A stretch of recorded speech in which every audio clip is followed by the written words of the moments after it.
Good evening friends, good evening viewers. కనిపిస్తున్న building CM గారి camp office 2019 December 19వ తారీఖున వెళ్ళి కలవడం జరిగింది. మేము ఏపీఎస్ఆర్టీసీ అవుట్సోర్సింగ్ ఎంప్లాయీస్ అండి. మేము దాదాపు అంతకుముందు 2013 నుండి ప్రతి ఒక్క పొలిటీషియన్ ప్రతి డిపార్ట్మెంట్లో ఉన్న వాళ్ళని, అలాగే హయ్యర్ ఆఫీషియల్స్ని, పొలిటికల్ లీడర్స్ని మా యొక్క జీతాలు పెంచమని, మా యొక్క సాధక బాధకాలు తెలుసుకోమని రిప్రజెంటేషన్స్ ఇవ్వడం జరిగింది. తర్వాత ఎప్పుడైతే మన జగన్మోహన్ రెడ్డి గారు పదవి స్వీకారం చేశారో ఆ వెంటనే మేము సార్ని నేరుగా వెళ్ళి కలవడం జరిగింది. కానీ మా యొక్క రిప్రజెంటేషను ఆ సార్ యొక్క సిఎస్ అయిన జవహర్ రెడ్డి గారు, నెక్స్ట్ సంజయ్ రెడ్డి గారి దగ్గర మా రిప్రజెంటేషన్ మొట్టమొదటగా అసలు ఎంటైర్డ్ ఆంధ్రప్రదేశ్ స్టేట్లో మొట్టమొదటి రిప్రజెంటేషన్ ఇచ్చిన మొదటి department outsourcing APS, Andhra Pradesh state road transport outsourcing ఎంప్లాయీస్ని. కానీ ఈరోజు 2024 మార్చి 15వ తారీఖు సాయంత్రం 7:18 ఈ రోజు వరకు కూడా మా యొక్క విన్నపాన్ని కానీ మా యొక్క రిప్రజెంటేషన్ కానీ ఎవరు చూడటం జరగలేదు. దానికి గల కారణాలు ఏంటంటే, మొదట్లో ఏపీఎస్ఆర్టీసీ కార్పొరేషన్గా ఉండేది.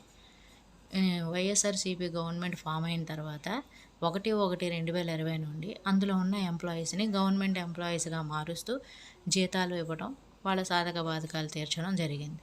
కానీ ఈనాటి వరకు కూడా, ఈ రోజు వరకు కూడా మేము ప్రతి ఒక్క పొలిటికల్ లీడర్స్ అంటే ఎమ్మెల్యేలు, ఎంపీలు, చైర్మన్స్, చైర్పర్సన్స్, కమిటీ మెంబర్స్ ప్రతి ఒక్కరిని కలవడం జరిగింది. ఇప్పుడు మీరు చూస్తున్న వీడియోలోని ఎమ్మెల్యేలు ఉన్నారు, ఎంపీలు ఉన్నారు, లోకల్ లీడర్స్ ఉన్నారు, నెక్స్ట్ ఏపీఎస్ఆర్టీసీకి సంబంధించిన చైర్మన్స్ ఉన్నారు, జోనల్ చైర్పర్సన్స్ ఉన్నారు, స్టేట్ కమిటీ మెంబర్స్ ఉన్నారు. ప్రతి ఒక్కరు వీడియోలో కనిపిస్తారండి. ఆ యొక్క వీడియోని వాళ్ళు చూసుంటే, అయ్యో పలానా రోజున వీళ్ళు వచ్చి కలిసి ఉన్నారే, ఈ రిప్రజెంటేషన్ ఇచ్చున్నారే, ఈ రోజు వరకు అవ్వలేదా అని వాళ్ళకే తెలుస్తుందండి. అలాంటిది ఈ రోజు వరకు అవ్వలేదు, లాస్ట్ మినిట్లోని మళ్ళీ చేస్తాము మీకు అనే భరోసా ఇచ్చి ఆగిపోవడం ఎంతవరకు సమంజసమో కొంచెం దయగల పెద్దలు అందరూ ఆలోచిస్తారని మా యొక్క విన్నపాన్ని మీకు సమకరించుకుంటున్నాం. ఇంకొక విషయం ఏంటంటే, ఆర్టీసీలోని అవుట్సోర్సింగ్ ఎంప్లాయీస్ జీతాలు ఎంతో తెలుసండి. డేటా ఎంట్రీ ఆపరేటర్ అంటే కంప్యూటర్ ముందు ఉదయం 10 గంటల నుండి సాయంత్రం 6 గంటల వరకు కూర్చున్న కంప్యూటర్ ఆపరేటర్ ఆఫీసులో చెప్పే వరకు, గ్యారేజ్లో చెప్పే వరకు, అంటే గ్యారేజ్లో అంటే బస్సులు మెకానికల్కి చెప్పండి, మెకానిక్స్కి, ట్రాఫిక్ సెక్షన్లో అని చెప్పే వరకు అన్ని వర్కులు టైప్ చేసి డేటా ఎంట్రీ ఆపరేటర్కి 10,000. ఒక అటెండరు ఉదయం 9 నుండి 10 మధ్యలో వచ్చి తలుపులు తీసి ఆఫీసు, గ్యారేజ్, ట్రాఫిక్ సెక్షన్ సంబంధించిన డాక్యుమెంట్స్ కానీ, కేసులు కానీ, ఫైల్స్ కానీ ఈ డిపో నుండి ఆ డిపోకి, వేరే ఆఫీస్ నుండి ఇంకో ఆఫీస్కి తిరిగి వెళ్ళి తీసుకొని వచ్చే వాళ్ళకి 9,500. మేము 2013-14 మధ్యలోని 4,500కి, 4,300కి జాయిన్ అయిన వాళ్ళమి ఈరోజు 10,000కి చేరుకొని ఉన్నాం. అంటే చూడండి, ఈ 12 ఏళ్లలో. అలాగే గ్యారేజ్ సెక్షన్లో చేస్తున్న వాళ్ళు, బస్సులు రిపేర్ అయినా, మెకానికల్ వర్క్స్ ఏమున్నా వాళ్ళు ఎక్కడ పంపిస్తే అక్కడికి, ఎక్కడ వర్క్ చేయాలనుకుంటే అక్కడికి వెళ్ళాలి, రావాలి, చేయాలి.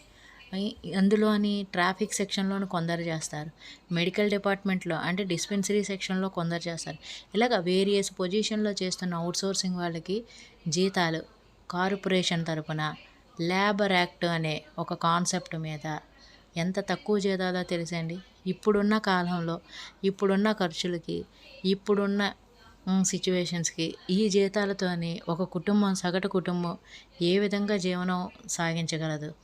అదేవిధంగా మేము రిప్రజెంటేషన్లు ఇచ్చిన ప్రతి పొలిటీషియన్ది, ప్రతి మీటింగ్ది తాలూకా ప్రతి వీడియోలు, ఫొటోసు, మేము కలిసిన లీడర్స్, మేము పెట్టిన ప్రతిదీ కూడా ఈ యొక్క వీడియోలోని కూలంకుషంగా, క్షుణ్ణంగా కనిపిస్తుంది.